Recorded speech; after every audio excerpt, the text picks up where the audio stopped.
Hi friends, welcome to our channel. ఈరోజు నేను 2025లో తమిళ్ లాంగ్వేజ్లో ప్రభుదేవా నటించినటువంటి ఒక అడల్ట్ డ్రామా మూవీ స్టోరీని ఎక్స్ప్లెయిన్ చేయబోతున్నాను. అదే ఫ్లాష్ బ్యాక్. ఇక టైం వేస్ట్ చేయకుండా స్టోరీలోకి వెళ్ళిపోదాం. Now let's start our video.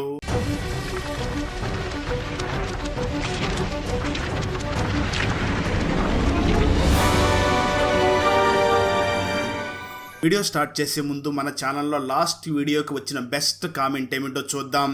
And ఈ కామెంట్ నేను పర్సనల్ గా సెలెక్ట్ చేసింది అయితే కాదు, సాఫ్ట్వేర్ ఆటోమేటిక్ గా ఈ వీడియోని లైక్ చేసి కామెంట్ చేసిన బెస్ట్ కామెంట్ ని ర్యాండమ్ గా సెలెక్ట్ చేస్తుంది. So keep commenting. నెక్స్ట్ మీ కామెంటే సెలెక్ట్ అయ్యే ఛాన్స్ ఉంది. And thanks for commenting. Now let's start our video. Open చేస్తే మూవీ స్టార్టింగ్ లోనే ఒక ఫేమస్ రైటర్ అయినటువంటి సిద్ధార్థ్ ఫ్లాష్ బ్యాక్ అనే ఒక బుక్ ని రాసి ఉంటాడు.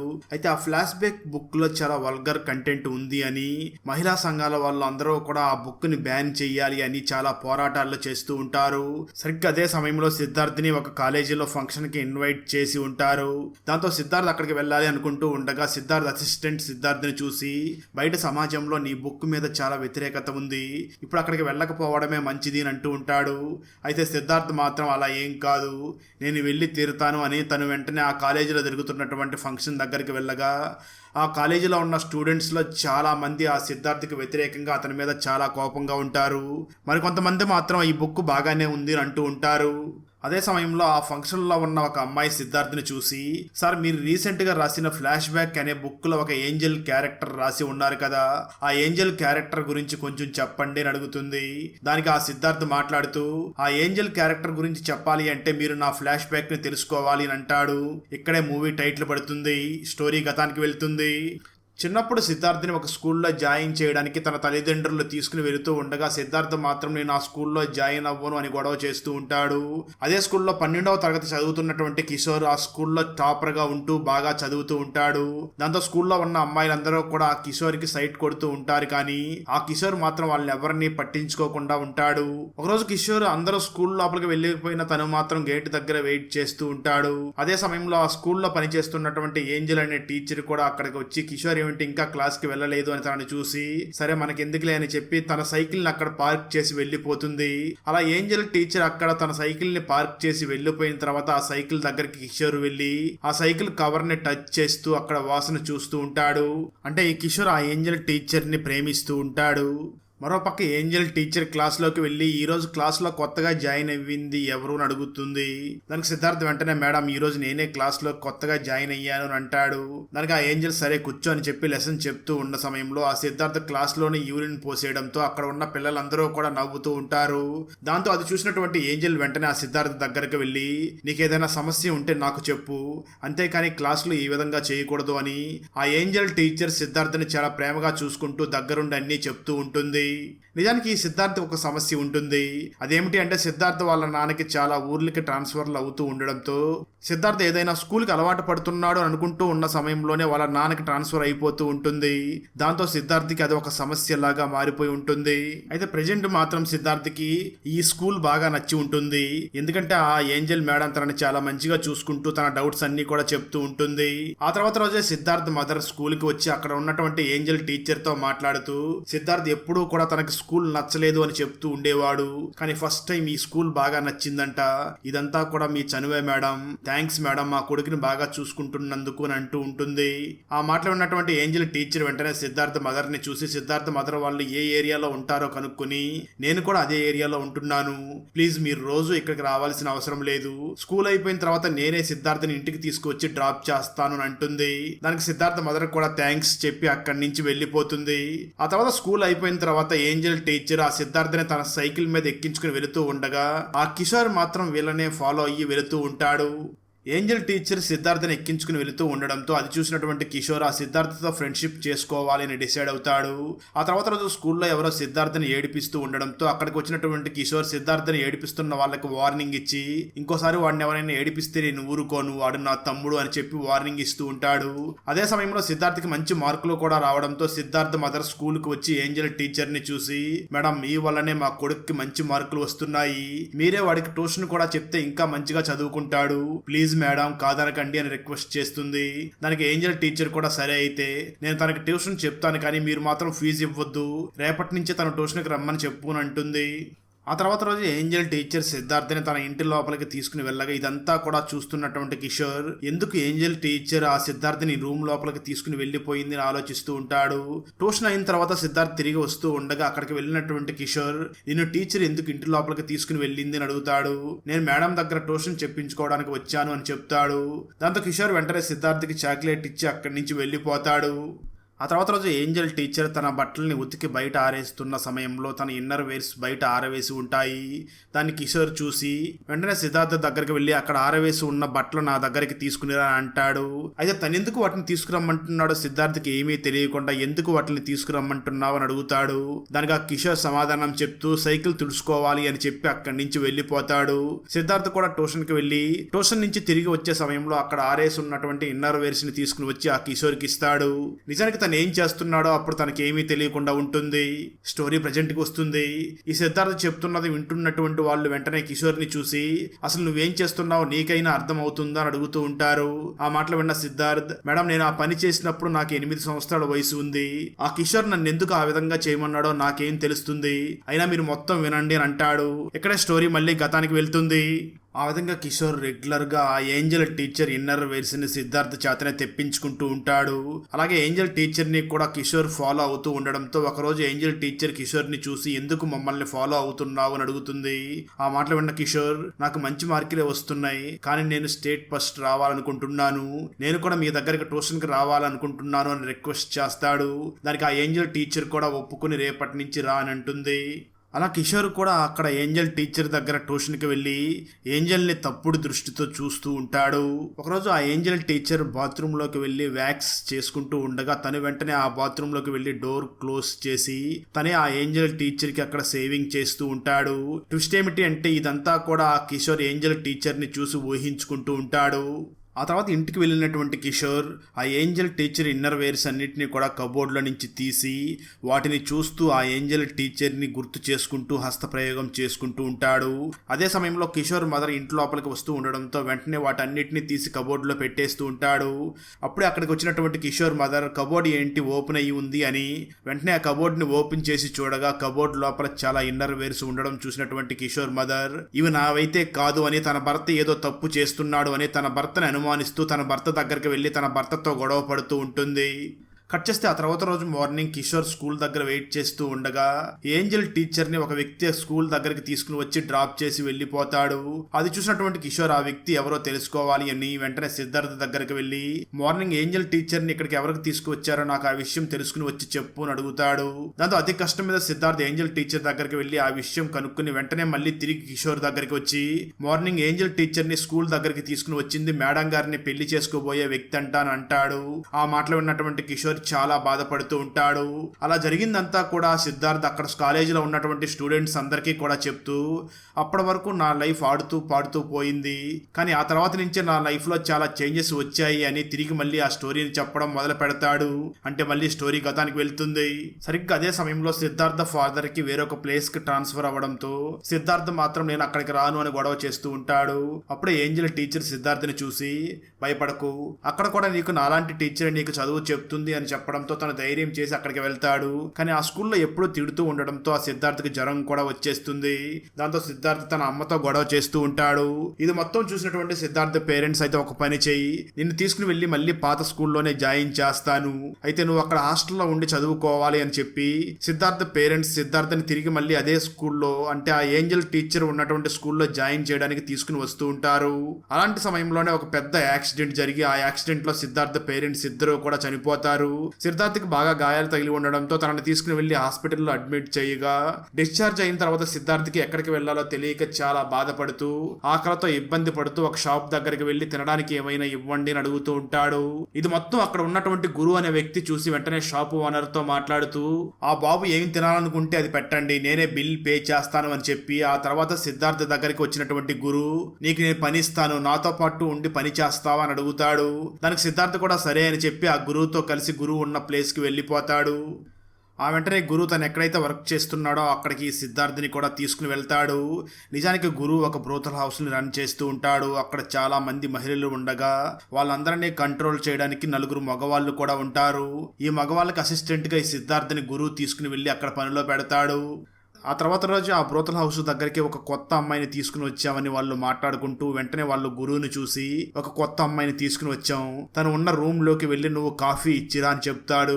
ఆ తర్వాత రోజు ఆ బ్రోతల్ హౌస్ దగ్గరికి ఒక కొత్త అమ్మాయిని తీసుకుని వచ్చామని వాళ్ళు వెంటనే గురువుని పిలిచి ఆ రూమ్ లోకి వెళ్ళి కొత్తగా వచ్చిన అమ్మాయికి కాఫీ ఇచ్చిరా అని చెప్తారు. దాంతో గురువు వెంటనే కాఫీ తీసుకుని ఆ రూమ్ లోకి వెళ్ళి అక్కడ ఉన్న అమ్మాయిని చూసి ఒక్కసారిగా షాక్ అవుతాడు. ట్విస్ట్ ఏమిటి అంటే అక్కడికి కొత్తగా వచ్చిన అమ్మాయి మరి ఎవరో కాదు, తనకు చదువు చెప్పినటువంటి ఏంజల్ టీచర్ అక్కడికి వచ్చి ఉంటుంది. అది చూసినటువంటి సిద్ధార్థ చాలా ఆశ్చర్యపోతూ ఉంటాడు. ఏంజల్ టీచర్ కూడా సిద్ధార్థని చూసి నువ్వు ఇక్కడికి ఎందుకు వచ్చావు అని అడుగుతుంది. దానికి సిద్ధార్థ్ కూడా తన లైఫ్ లో జరిగినటువంటి ఆ విషాద సంఘటన గురించి చెప్పి చాలా బాధపడుతూ ఉంటాడు. దాంతో ఏంజల్ సిద్ధార్థని ఓదార్చుతూ నువ్వేమీ బాధపడకు అంటూ ఉంటుంది. అలా జరిగిందంతా కూడా రైటర్ సిద్ధార్థ్ కాలేజీలో ఉన్న స్టూడెంట్స్ అందరికీ కూడా చెప్తూ ఉండడంతో అప్పటి వరకు తన మీద కోపంగా ఉన్న స్టూడెంట్స్ అందరూ కూడా చాలా ఎమోషనల్ అయ్యి ఆ సిద్ధార్థ్ చెప్తున్న మాటల్ని వింటూ ఉంటారు. తర్వాత స్టోరీ మళ్ళీ గతానికి వెళ్తుంది. సిద్ధార్థ ఆ బ్రోతల్ హౌస్ దగ్గర ప్రియా అనే ఒక అమ్మాయితో ఎక్కువ క్లోజ్ గా మాట్లాడుతూ ఉంటాడు. ఆ ప్రియా దగ్గరికి సిద్ధార్థ్ వచ్చి నేను ఎప్పుడు నీకు చెప్తూ ఉంటాను కదా మా ఏంజల్ టీచర్ అని తను ఇక్కడికి వచ్చింది అని అంటూ బాధపడుతూ ఉండగా ఆ మాటలు విన్నటువంటి ప్రియాకి అక్కడ ఏం జరుగుతుందో ప్రియాకి తెలియదు కాబట్టి తను వెంటనే సిద్ధార్థని చూసి నీకు ఇష్టమైన టీచర్ ఇక్కడికి వచ్చినప్పుడు నువ్వు ఎందుకు ఇంతలా బాధపడుతున్నావు, నువ్వు సంతోషించాలి కదా అని అంటూ ఉంటుంది. నిజానికి అప్పటికి సిద్ధార్థకి కూడా అక్కడ ఏం జరుగుతుందో తెలియదు కాబట్టి తను కూడా ఆ ప్రియాని చూసి అవును కదా నాకు ఇష్టమైన టీచర్ ఇక్కడికి వచ్చినప్పుడు నేను ఎందుకు బాధపడాలి అని ఇద్దరు మాట్లాడుకుంటూ ఉంటారు. కట్ చేస్తే మరో పక్క ఎక్కడైతే ఏంజల్ టీచర్ని ఉంచారో ఆ రూమ్ లోకి ఒక పోలీస్ ఆఫీసర్ రావడంతో ఏంజల్ టీచర్ ఆ పోలీస్ ఆఫీసర్ ని చూసి ప్లీజ్ నన్ను సేవ్ చెయ్యండి అని అంటూ ఉంటుంది. కానీ నిజానికి ఆ రూమ్ లోకి వచ్చినటువంటి పోలీస్ ఆఫీసర్ తన డ్యూటీ మీద అక్కడికి వచ్చి ఉండడు. తను కూడా ఒక క్లయింట్ లాగానే అక్కడికి వచ్చి డోర్ ని క్లోజ్ చేసి ఆ ఏంజల్ టీచర్ తో అసభ్యంగా ప్రవర్తించడం మొదలు పెడతాడు. దాంతో ఏంజల్ ఆ పోలీస్ ఆఫీసర్ ని గోర్లతో రక్కేస్తూ ఉంటుంది. దాంతో పోలీసు వెంటనే బయటికి వెళ్లిపోయి అక్కడ ఉన్నటువంటి అనసూయని చూసి ఎవరు ఆ అమ్మాయి కొత్తగా వచ్చినట్లు ఉంది, సరిగ్గా ట్రైనింగ్ ఇవ్వలేదా అని తిట్టి అక్కడి నుంచి వెళ్లిపోతాడు. ఆ తర్వాత ఏంజల్ టీచర్ వెంటనే ఆత్మహత్య చేసుకోవడానికి ప్రయత్నించగా అప్పుడే అక్కడికి అనసూయ వచ్చి ఎందుకు ఈ విధంగా చేస్తున్నావు, నువ్వు ఒకసారి ఈ గ్యాంగ్ కి దొరికిపోయిన తర్వాత నువ్వు ఇక్కడ పరిస్థితులకి అలవాటు పడిపోవాలి, మేము కూడా నీలాగా ఆలోచిస్తే మేము ప్రతిరోజు కూడా ఆత్మహత్య చేసుకోవాల్సి వస్తుంది, నువ్వు వాళ్ళకు దొరికావంటే ఇక్కడి నుంచి తప్పించుకుని వెళ్లడం కష్టం, నువ్వే ఇక్కడ పరిస్థితులకి అడ్జస్ట్ అవ్వాల్సి ఉంటుంది అని అనసూయ ఆ ఏంజల్ టీచర్ కి చెప్తూ ఉంటుంది. ఆ తర్వాత రోజు అక్కడ బ్రోతల్ హౌస్ లో ఉన్న అమ్మాయిలందరూ కూడా వాళ్ళు ఎలా ఆ బ్రోతల్ హౌస్లకి చేరారో వాళ్ళ గురించి చెప్పుకుంటూ ఉంటారు. సరిగ్గా అదే సమయంలో ఏంజల్ టీచర్ అక్కడ ఉన్నటువంటి ఒక పేపర్ లో తన బాయ్ ఫ్రెండ్ ఫోటోను చూస్తుంది. ఆ ఫోటో కింద ఇలా రాసి ఉంటారు, ఒక పెద్ద బిజినెస్ మ్యాన్ కూతుర్ని ఈ వ్యక్తి పెళ్లి చేసుకున్నాడు అని రాసి ఉంటుంది. ఆ వార్తను చూసినటువంటి ఏంజల్ చాలా షాక్ అవుతూ ఉంటుంది. ఇక్కడే మనకు ఏంజల్ మరియు తన బాయ్ ఫ్రెండ్ ఎలా విడిపోయారో తన స్టోరీని చూపించడం జరుగుతుంది. అంటే స్టోరీ గతానికి వెళ్తుంది. నిజానికి ఈ ఏంజల్ టీచర్ వేరొక మతానికి సంబంధించినటువంటి తన బాయ్ ఫ్రెండ్ ని చాలా ప్రేమించి ఇద్దరు మతాలు వేరువేరైనప్పటికీ ఇద్దరు కూడా ఇంట్లో చెప్పకుండా దూరంగా ఇంటి నుంచి పారిపోయి పెళ్లి చేసుకోవాలని ఇంటి నుంచి వెళ్లిపోతూ ఉంటారు. అలా పారిపోతున్న సమయంలోనే ఏంజల్ బాయ్ ఫ్రెండ్ దగ్గరికి తన ఫ్రెండ్ వచ్చి మాట్లాడుతూ ఇంట్లో నీ కోసం చాలా సీరియస్ గా వెతుకుతున్నారు, దొరికితే నిన్ను కూడా మీ ఇంట్లోని వాళ్ళు చంపేస్తారు, ఇక్కడి నుంచి సైలెంట్ గా మీ ఇంటికి వెళ్లిపో అని చెప్తాడు. దాంతో ఏంజల్ బాయ్ ఫ్రెండ్ వెంటనే ఏంజల్ ని చూసి ఇప్పుడే వస్తాను అని చెప్పి పక్కకి వెళ్లి అక్కడి నుంచి ఇంటికి వెళ్లిపోతాడు. సరిగ్గా అదే సమయంలో అక్కడికి ఏంజల్ బాయ్ ఫ్రెండ్ వాళ్ళ ఫాదర్ పంపించినటువంటి గ్యాంగ్ వచ్చి ఏంజల్ ని పట్టుకుని అంత డబ్బులో ఉన్న బిజినెస్ మ్యాన్ కొడుకుని వలలో వేసుకోవాలని చూస్తున్నావా, నీ స్థాయికి తగ్గట్టుగా ఉండు అని తనని అక్కడి నుంచి కిడ్నాప్ చేసి తీసుకుని వెళ్లి ఆ బ్రోతల్ హౌస్ వాళ్ళకి అమ్మేసి వెళ్లిపోయి ఉంటారు. దాంతో ప్రేమించిన వాడే మోసం చేశాడు అని ఆ ఏంజల్ చాలా బాధపడి ఏడుస్తూ ఉంటుంది. నిజానికి ఆ బ్రోతల్ హౌస్లో ఉన్న అమ్మాయిలందరినీ కూడా నెలలో ఒక రోజు మాత్రమే వాళ్ళకి కావాల్సిన వస్తువుల్ని తీసి ఇవ్వడం కోసం బయటికి తీసుకుని వెళుతూ ఉంటారు. అలాంటి సమయంలోనే ఏంజల్ అక్కడి నుంచి తప్పించుకోవాలని వెళుతూ ఉండగా వెంటనే సిద్ధార్థ్ అక్కడికి వచ్చి ఏంజల్ చేయబట్టుకుని ఇక్కడ ఐస్ క్రీమ్ బాగుంటుంది తిందాంరా అని చెప్పి అక్కడికి తీసుకుని వెళ్తాడు. సరిగ్గా అదే సమయంలో ఒక అమ్మాయి అక్కడి నుంచి వెళ్లిపోతూ ఉండగా అక్కడ ఉన్న గ్యాంగ్ ఆ అమ్మాయిని పట్టుకుని చాలా తీవ్రంగా కొట్టడంతో రక్తం వస్తూ ఉంటుంది. సిద్ధార్థ్ వెంటనే ఏంజల్ మేడంను చూసి మేడం ఇక్కడి నుంచి ఎవరైనా తప్పించుకుని వెళ్ళాలి అంటే సేమ్ అదే విధంగా టార్చర్ చేస్తారు, అందుకే మిమ్మల్ని ఆపాను అని అంటూ ఉంటాడు. అయితే అక్కడి నుంచి తప్పించుకుని వెళ్ళిపోవాలి అనుకున్నటువంటి ఆ అమ్మాయి మాత్రం అక్కడ ఉన్న అమ్మాయిలందరినీ చూసి, నేను మా ఇంట్లో మా హస్బెండ్ కి చాలా అప్పులు ఉండడం వల్ల ఆ అప్పుల్ని తీర్చడం కోసం ఇక్కడికి వచ్చాను. నేను ఇక్కడికి వచ్చినప్పుడు నాకు 2 పిల్లలు ఉన్నారు. వాళ్ళు ఇప్పుడు ఎలా ఉన్నారో నాకు కూడా తెలియదు. ఒకసారి వాళ్ళని చూడాలని ఉంది అని చాలా బాధపడుతూ ఉంటుంది. దాంతో అక్కడ ఉన్న అమ్మాయిలందరూ కూడా ఆ అమ్మాయికి ధైర్యం చెప్పి తనని ఓదార్చుతూ ఉంటారు. ఇది మొత్తం చూసినటువంటి ఏంజెల్ టీచర్ కూడా ఇక్కడి నుంచి తప్పించుకుని వెళ్ళడం అసాధ్యమని నిర్ణయించుకుంటుంది. అలా జరిగిందంతా కూడా ఈ సిద్ధార్థ్ ఆ కాలేజీలో ఉన్న స్టూడెంట్స్ అందరికీ చెప్తూ ఉండడంతో ఒక స్టూడెంట్ మళ్ళీ సిద్ధార్థ్ని చూసి, అక్కడ అంత జరుగుతున్నప్పుడు పోలీసులకి ఎవరికైనా కంప్లైంట్ ఇవ్వవచ్చు కదా అని అడుగుతాడు. దానికి ఆ రైటర్ సిద్ధార్థ్ మాట్లాడుతూ, అలా పోలీస్ కంప్లైంట్ ఇవ్వడం కష్టం, ఎందుకంటే దాని వెనకాల చాలా పెద్ద పెద్ద వాళ్ళు ఇన్వాల్వ్ అయి ఉన్నారు. నిజానికి ఆ బ్రోతల హౌస్ ని నడుపుతున్నది గురువు కాదు, గురువు వెనకాల ఒక మినిస్టర్ ఉన్నాడు. గురువు కేవలం ఆ మినిస్టర్ కింద మేనేజర్ గా మాత్రమే పని చేస్తున్నాడు అని చెప్తూ ఆ తర్వాత ఏం జరిగిందో చెప్పడం కంటిన్యూ చేస్తాడు. స్టోరీ మళ్ళీ గతానికి వెళ్తుంది. మరోపక్క మినిస్టర్ బోతల్ హౌస్ దగ్గరికి వచ్చి అక్కడ ఉన్నటువంటి గురువుని చూసి, ఎవరో కొత్త అమ్మాయిని తీసుకొచ్చారంట కదా, ఒకసారి ఆ కొత్త అమ్మాయి దగ్గరికి వెళ్తాను అని అక్కడ కండోమ్స్ లేకపోవడంతో వెంటనే అక్కడికి సిద్ధార్థ్ని పిలిచి షాప్ కి వెళ్లి కొన్ని బెలూన్స్ తీసుకురా అని చెప్తాడు. దాంతో సిద్ధార్థ్ అక్కడికి వెళుతూ ఉండగా మధ్యలో ప్రియా కనిపించి ఎక్కడికి వెళుతున్నావు అని అడుగుతుంది. సిద్ధార్థ్ మాట్లాడుతూ, నన్ను బెలూన్స్ తీసుకురమ్మన్నారు అని చెప్పడంతో ఆ మాటలు విన్న ప్రియా, బెలూన్స్ మెడికల్ షాప్ లో ఉండవు, అవి ఎక్కడుంటాయో నాకు తెలుసు అని చెప్పి ఒక షాప్ కు తీసుకుని వెళ్తుంది. ఆ తర్వాత సిద్ధార్థ్ బెలూన్స్ ని తీసుకుని వెళ్లి అక్కడికి వచ్చినటువంటి మినిస్టర్ కి ఇచ్చి, సార్ మీకు ఏ కలర్ బెలూన్ కావాలో తీసుకోండి అని అంటాడు. బెలూన్స్ ను చూసినటువంటి మినిస్టర్ చాలా కోప్పడుతూ ఉంటాడు. అయితే ఇది మొత్తం గమనించినటువంటి ఏంజెల్ నవ్వుకుంటూ ఉంటుంది. అలా మినిస్టర్ కోప్పడడంతో సిద్ధార్థ్ వెంటనే అక్కడి నుంచి బయటికి వెళ్ళగా బయట ప్రియా ఉండడంతో ప్రియాని చూసినటువంటి నీకు బెలూన్స్ ఎక్కడ ఉంటాయో తెలియదు, వాళ్ళు మెడికల్ షాప్ లో ఉన్న బెలూన్స్ తీసుకురమ్మన్నారు అని చెప్పి మెడికల్ షాప్ కు వెళ్లి కండోమ్స్ ప్యాకెట్ ని తీసుకుని వెళ్లి వాటిని మినిస్టర్ కి ఇచ్చి, ఆ తర్వాత సిద్ధార్థ్ కూడా ఒక ప్యాకెట్ ని ఓపెన్ చేసి ఇది కూడా బెలూన్ లాగానే ఉంది అని ఆడుకుంటూ ఉంటాడు. ఆ తర్వాత మినిస్టర్ వెంటనే రూమ్ లో ఉన్నటువంటి ఆ ఏంజెల్ దగ్గరికి వెళ్లి చాలా ఘోరంగా ప్రవర్తిస్తూ ఉంటాడు. అయితే ఆ ఏంజెల్ మాత్రం కిటికీ నుంచి బయట పిల్లలు ఆడుకుంటూ ఉండగా వాళ్ళని చూసి సంతోషిస్తూ, మన లైఫ్ ఇదే కదా, ఇక్కడ ఉన్న పరిస్థితులకి అలవాటు పడాలి అని భావిస్తూ ఉంటుంది. ఆ తర్వాత రోజు అక్కడ ఉన్న వాళ్ళందరి దగ్గరికి సిద్ధార్థ్ వెళ్లి మాట్లాడుతూ, నిన్న ఒక మూవీ చూశాను, తను కష్టాల్లో ఉన్న వాళ్ళందరికీ కూడా సూపర్ హీరో లాగా వచ్చి సహాయం చేస్తూ ఉంటాడు అని అంటూ ఉంటాడు. దాంతో అక్కడ ఉన్న వాళ్ళు సిద్ధార్థ్ని చూసి, అయితే మా అందరికీ కూడా నువ్వు సహాయం చేస్తావా అని అడుగుతూ ఉంటారు. దానికి ఆ సిద్ధార్థ్ సమాధానం చెప్తూ, మీ అందరికీ కూడా సహాయం చేస్తాను, కానీ ఆ ఒక్క అనసూయకి మాత్రం నేను ఎటువంటి సహాయం చేయను అంటూ ఉంటాడు. ఆ తర్వాత రోజు నుంచి కూడా ఏంజెల్ టీచర్ ఆ సిద్ధార్థ్కి అక్కడే చదువు చెప్పడం మొదలు పెడుతుంది. కట్ చేస్తే ఆ తర్వాత సిద్ధార్థ్కి 16 సంవత్సరాలు వస్తాయి. అక్కడ ఉన్న చాలా మంది కూడా నువ్వు కూడా వయసులోకి వచ్చేసావని తనని ఆట పట్టిస్తూ ఉంటారు. అదే సమయంలో ప్రియా కూడా పెద్ద అవ్వడంతో ఈ సిద్ధార్థ్ ఆ ప్రియాని చూస్తూ తనని లవ్ చేస్తూ ఉంటాడు.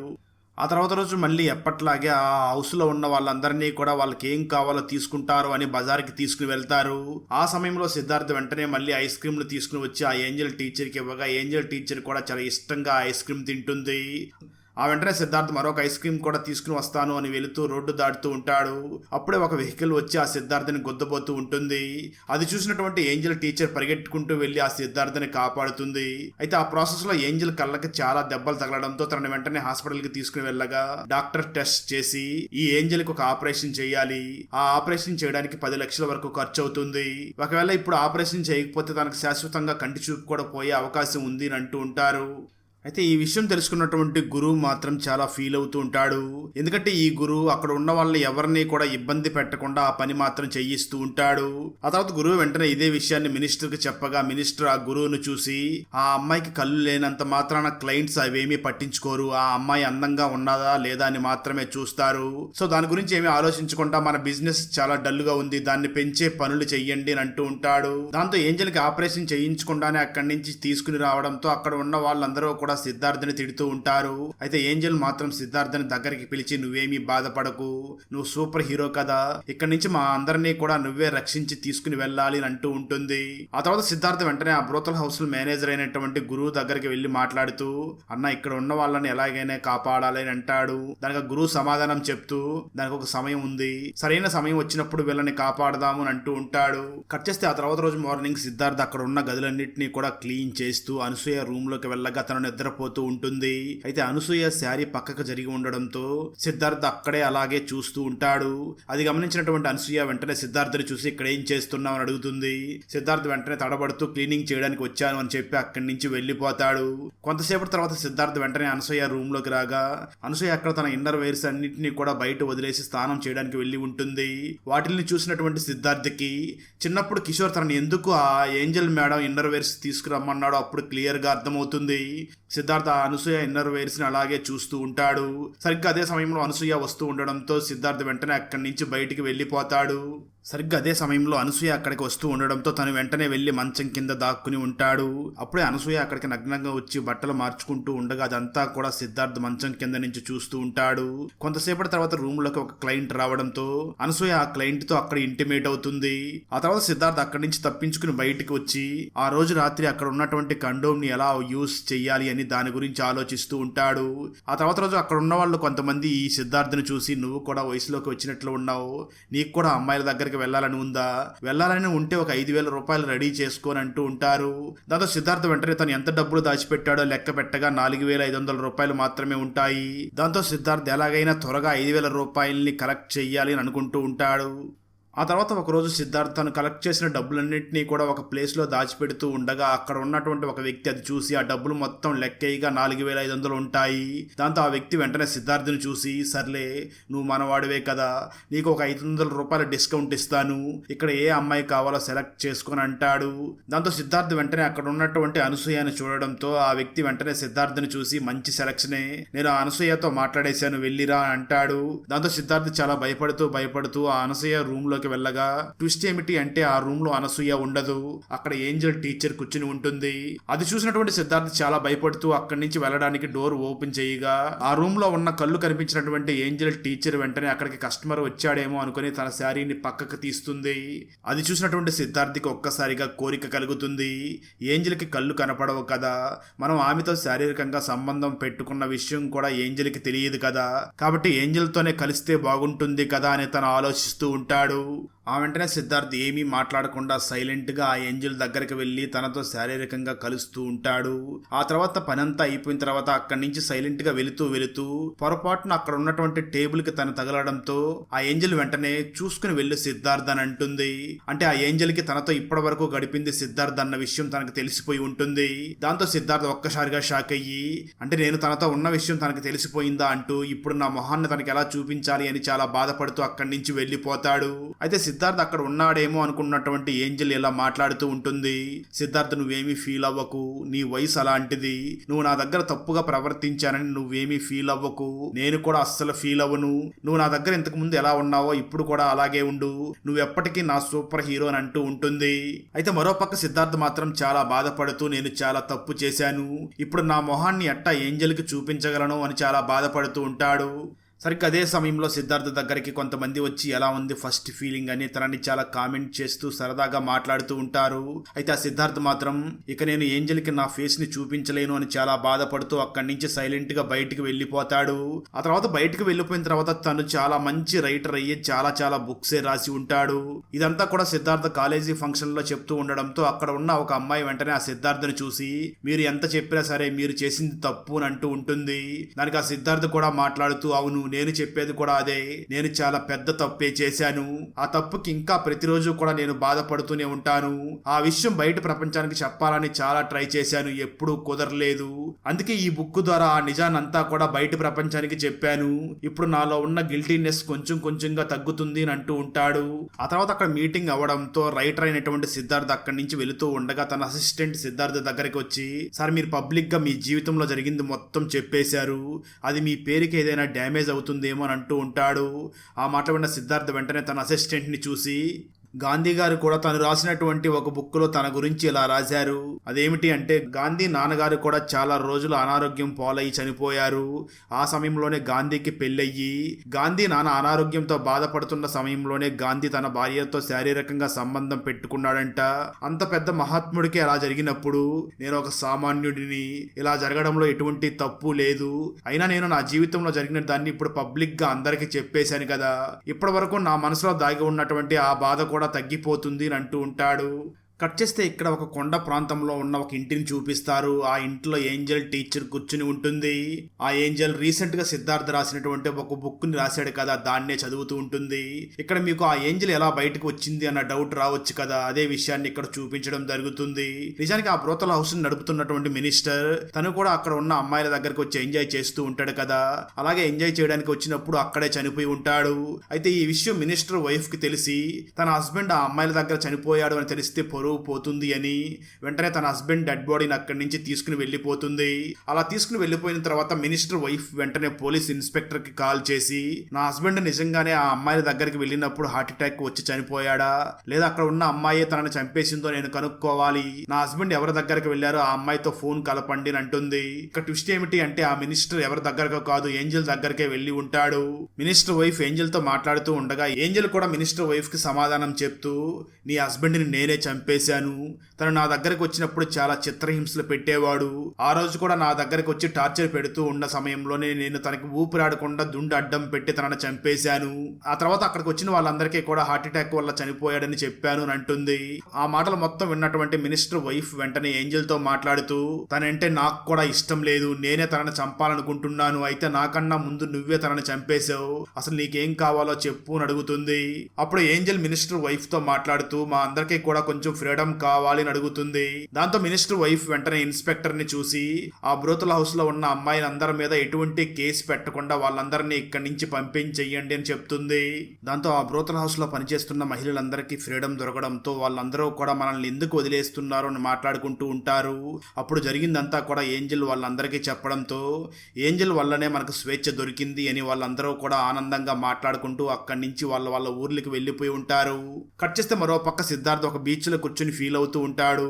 అక్కడ ఇద్దరు కూర్చుని ఐస్ క్రీమ్ తింటూ ఉంటారు. అది చూసినటువంటి సిద్ధార్థ్ తను ఏంజల్ తో కలిసి ఐస్ క్రీమ్ తిన్నటువంటి ఆ సీన్ నే గుర్తు చేసుకుని బాధపడుతూ ఉంటాడు. అక్కడతో ఈ మూవీ అయిపోతుంది. కరుడు గట్టినటువంటి ఖైదీల్ని మార్చాలి అని ఇంటికి తీసుకువచ్చినటువంటి జైలర్ ఎలా చనిపోయాడు, ఆ జైలర్ మరణానికి కారణం ఎవరు, తాగిన మత్తులో ఉన్న 5 మంది ఖైదీలు కూడా పద్మాని ఏం చేశారు, హత్యలు చేసి జైలుకి వచ్చినటువంటి ఆ 5 మందిని కూడా జైలర్ మార్చగలిగాడా లేదా అన్నదే 2023లో మలయాళం లాంగ్వేజ్లో రిలీజ్ అయినటువంటి జైలర్ మూవీ స్టోరీ. ఈ మలయాళ ఫుల్ మూవీ స్టోరీని తెలుగులో వినాలి అనుకుంటే ఈ వీడియో డిస్క్రిప్షన్లో ఉన్న లింక్ని క్లిక్ చేసి చూడండి. ఫ్రెండ్స్, వీడియో నచ్చినట్లయితే లైక్ చేసి ఒక చిన్న కామెంట్ చేస్తే మాకు నెక్స్ట్ వీడియో చేయడానికి ఎంకరేజింగ్ గా ఉంటుంది. అలాగే ఛానల్ని సబ్స్క్రైబ్ చేసి పక్కనే ఉన్న బెల్ ఐకాన్ని క్లిక్ చేసి సపోర్ట్ చేయండి. Thanks for watching. జై హింద్.